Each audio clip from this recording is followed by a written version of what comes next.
Cover nka. Henu. Kidding kitchen of. I'm not in the gas nka. Ọtụtụ ndị ga-asịkwa nka ka mmadụ n'ime ụfọdụ ndị asị mmiri why maka na mmiri na mmiri na-agakọ ọnụ na asụsụ Igbo. Oya, come let me tell you the why. Ịmadị why o ji kwesị ịbụ nka n'ihi na nke a bụ nke dabara adaba kpọmkwem. Ọ dị mma ka m gaa straight to the point.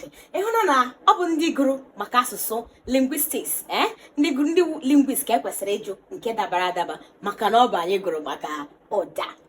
Ngwa ka m gwa nke bụ eziokwu ịhụ na abịa na ihe a kpọrọ ndaba nyiri udume nke ndị bekee kpọrọ vowel homogeneity ka m gwazie gị ka ọ na-echi adị. Ọ bụ ụda nke a bụ ebe mkpọpụta ụda nke a ga-egosi ma ga-etinyere ya ni maọbụ ni n'ihi na ni maọbụ mi bụ naanị nyirudume enwere n'asụsụ Igbo. Ngwa ka m gwanụ gị ni ya bụ ọnụ ire na anyụ eze elu ka eji akpọpụta ya nke ndị bekee kpọrọ alveolar sound, ebe mi bụ egbugbere ọnụ abụọ nke elu na nke ala mme akpọpụta ha abụọ.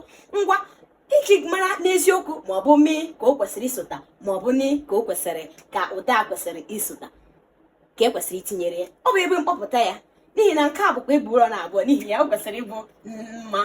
Mana ọ bụrụkwanụ na achọwa nke a ga-etinyere nne ngwale ihe ọ ga-abụ na ya ihe dịka nta.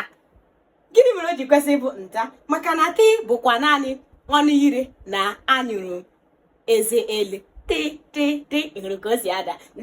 Ọ bụ ya mere o ji kwesị ịbụ nta ọ bụghị nta.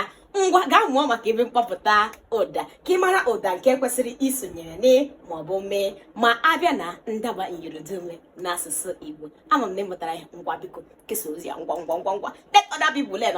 If me follows me in Igbo language kwụsị ya ngwa.